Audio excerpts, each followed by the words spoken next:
You know, nostalgia is a pretty powerful thing, but does it work here in this Super Mario Brothers movie? Let's talk about that.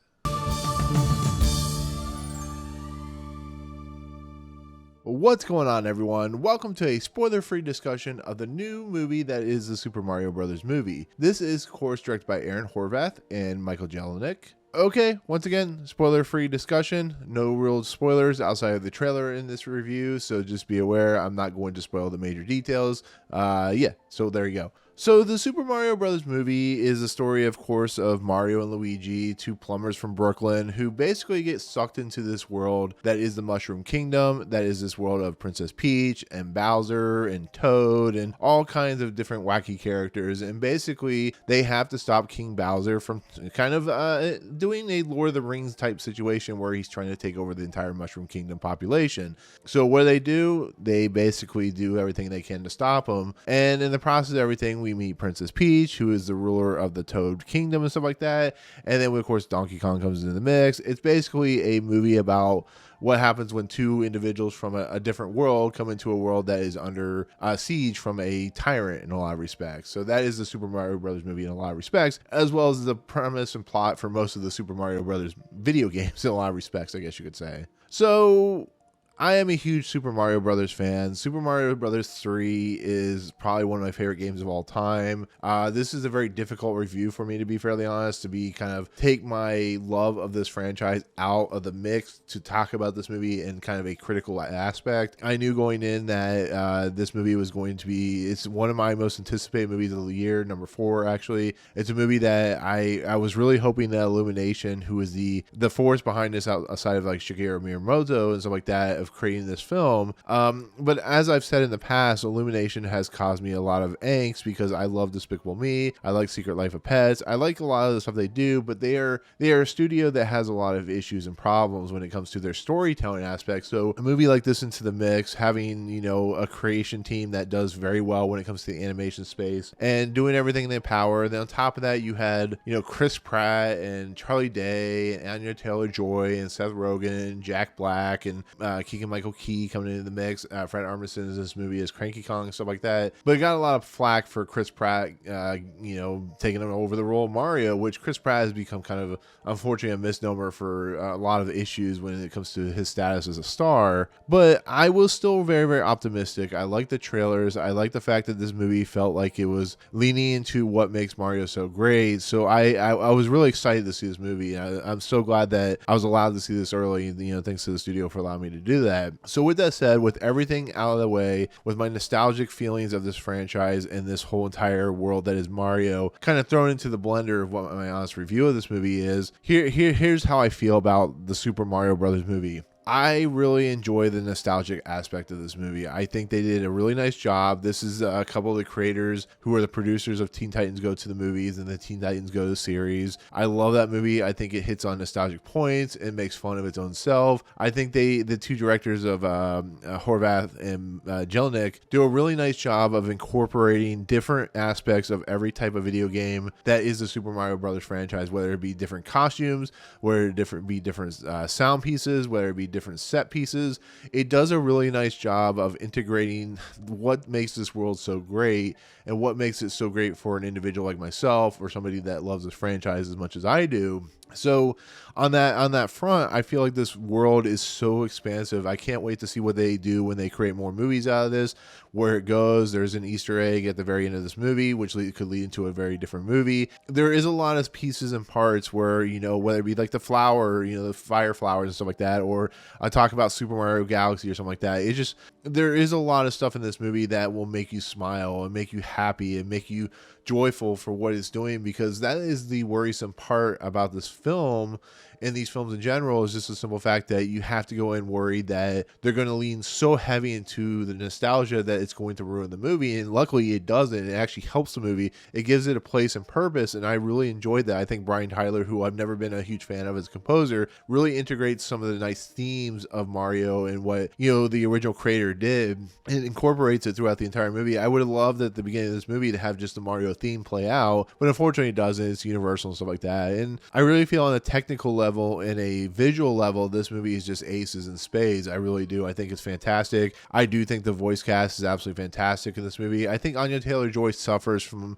not as much dimension to her character. She's playing a very pivotal role as Princess Peach. But I think when you have a 90, and this is going to read into my problems with this movie, when you have a 90-minute movie, you kind of have to excuse that a little bit, because you understand that they're kind of moving pretty quickly to get this movie moving along. I can definitely say this right now: Chris Pratt is absolutely pretty good in this movie. To be fairly honest, as the voice work for Mario, you almost forget that it's Chris Pratt doing Mario, because his character, I mean, you can tell kind of that it's Charlie Day, you can kind of tell it's Jack Black. Keegan Michael Key is hiding his voice, but you kind of understand. But Chris Pratt actually does a pretty decent job. I give him a lot of credit because he's under a lot of pressure for this movie. I know we give him a lot of crap, but I think he does a really competent job. Maybe they went back and fixed a couple things after the trailer, but because they didn't really have him talked about the trailer, it just was a little worrisome, because you're worried that he's not going to do the character voice very well, and people wanted the original voice actor to come in and do the voice work. But I think that Chris Pratt does a very competent job. I think he does a very nice job of delivering a Mario that feels more real world than does in the video games, because he doesn't really talk. He just says wahoo and stuff like that in the video games. And I really do think that works. And I think that the dimension between Luigi and Mario works. I think it works very well between Kong and, of course, Mario. And I think it's a movie that does a pretty nice job with that. The problem with this movie, and this is where I'm going to get a lot of flack, is just the simple fact that I feel that this movie needed more time. It needed 20 more minutes of screen time, because this movie starts out, it has a great setup, a great opening. It has a great lead into the characters that are introduced, how they are worked, and so on and so forth. But there's a point in this movie, and it leads to when, Mario and Luigi finally get to the Mushroom Kingdom, that you start to see the seams starting to fall apart on the story. And what I mean by that is, you're watching two individuals in a world that is very alien to them. All right. You'd be very alien in a situation you're in, but they move through the story so quickly that there's no time to adjust for the audience, and there's no time to adjust for the individual characters. So the characters are moving almost at like light speed, and it feels like it needed more time. That is why a huge problem with this movie is it's another problem that I have with Illumination when it comes to their creative abilities, is the simple fact that they have the talent, they have the production value, they have all that good stuff working for them. They just don't execute very well, and it bothers me a lot, because there are points in this movie where I was smiling, I was having fun, then it would rush into another scene, and it's just like, what are you doing? How are you operating? Why are you doing this? Why are you so... It's hard not to spoil, because there are pieces and parts in this movie where if they would just add a couple more minutes and flesh it out and caress it, as I always say, just make the movie more justifiable in its storytelling. This movie is really a kid's movie. It really is. It's a movie that it has a lot of things that are nostalgic and a lot of Easter eggs that are meant for adults and stuff like that. There are some cool signage and stuff like that if you're huge into the Nintendo franchises, you'll understand, you'll laugh and you'll chuckle, all that good stuff. But when it comes to the story, it feels so missing. It feels so plot holey. Everything about it's so weird. It's so weird how I love everything that wraps around this on a visual level, but I'm so disappointed by the storytelling level. Like I said, when it comes to characters like the Anya Taylor-Joy character and what she's doing and how she interacts with Mario, how these characters interact with this world, I don't know. It's really hard to explain without spoiling it, to be fairly honest. But just know going in, I still had fun with this movie. I still enjoyed it. I still think everybody's having fun. The narrative is there, and when it plays well, it does play very, very well. But when it doesn't, it falls apart pretty easily. And like I said, there are some moments where you'll laugh. There are some moments where you'll feel like the heartstrings pull. There's some moments where you get goosebumps, especially if you're a huge fan of the franchise. But somebody going in trying to be not nostalgic driven, it's very difficult. But like I said, in my honest feeling of this movie, from a storytelling aspect, I think it suffers dramatically, and it's one of those films that's going to do very well. I actually may go see it again because I did really enjoy it. Go see it in like Dolby Atmos, or go see it in IMAX or something and see how that plays out. But I think if this movie had 20 more minutes and it had been given more fleshed out in certain scenes, I think it would have been a true winner when it comes to the storytelling and visual aspects. But the one glaring thing, and I have to talk about this, there is a thing that they do in this movie which I don't feel is needed, to be fairly honest. and that is using licensed music tracks.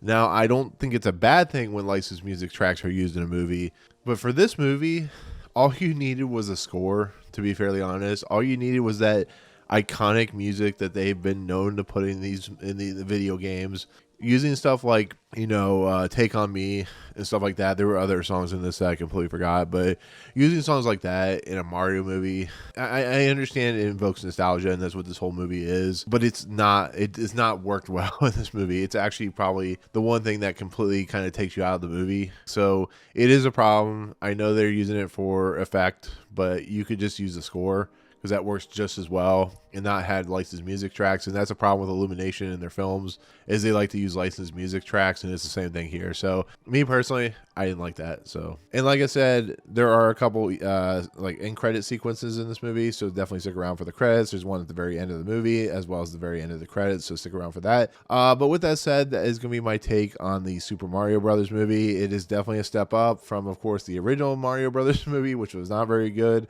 And there are some callbacks to this in this movie to that actual movie as well, so be aware of that. But anyways, with that said, thank you so much for watching my review, my non-spoiler review for the Super Mario Brothers movie. Go see it. If you enjoy Super Mario, at least you'll enjoy this movie. So with that said, thank you so much for watching. In the comments below, what is your favorite Super Mario game? What are you looking forward to this movie? Or what are you looking forward to seeing in this movie? Because it has a lot of Easter eggs, which you'll notice when you watch it. But let me know, comments below. Otherwise, if you like what you see on this channel, hit the subscribe button to join Movie Emporium. Hit that notification bell at the top to find what's coming next. If you like this video, awesome. Hit that like button. And as always, we'll see you guys on the next video. Peace out.